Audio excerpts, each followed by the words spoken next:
నర్మద అలా కింద పడిపోయి అమ్మా అని అరవడంతో వేదవతి ఒక్కసారిగా వెనక్కి తిరిగి వచ్చి నర్మద దగ్గరికి పరిగెత్తుకుంటూ వచ్చి, ఇది చూడని దెబ్బ తగిలిందా? అయ్యో పాపిష్టదాన్ని, ఎంత గట్టిగా తోసేసానో ఏంటో, ఈ కాలు చూడనివ్వు అని అంటూ ఉంటే, అత్తయ్య మీరు నా కాలు పట్టుకుంటారా? వద్దత్తయ్య అని నర్మద అంటూ ఉంటుంది. ఇందాకే అన్నావు కదా, అంటే అన్నానంటావు కానీ అమ్మ అని అన్నావు, అమ్మ లాంటిదాన్నని అన్నావు, అమ్మ అయితే కాలు పట్టుకోదా, ఇలా ఇవ్వు అని నర్మద కాల్ని తన ఒళ్ళో పెట్టుకొని చూస్తూ ఉంటుంది.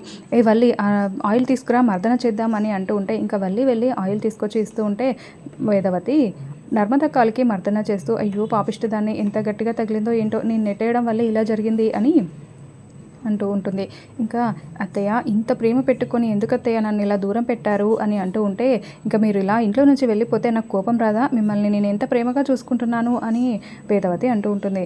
దాంతో నర్మద, అదేంటత్తయ్య, నా భర్త వెళ్ళిపోతూ ఉంటే నేను ఆయన వెనకాలే వెళ్ళాలి కదా, నేను ఇంకేం చేయగలను అత్తయ్య, అందుకే వెళ్ళాను, కానీ నాకు అలా వెళ్ళడం ఏమి ఇష్టం లేదత్తయ్య అని నర్మద చెప్తూ ఉంటుంది.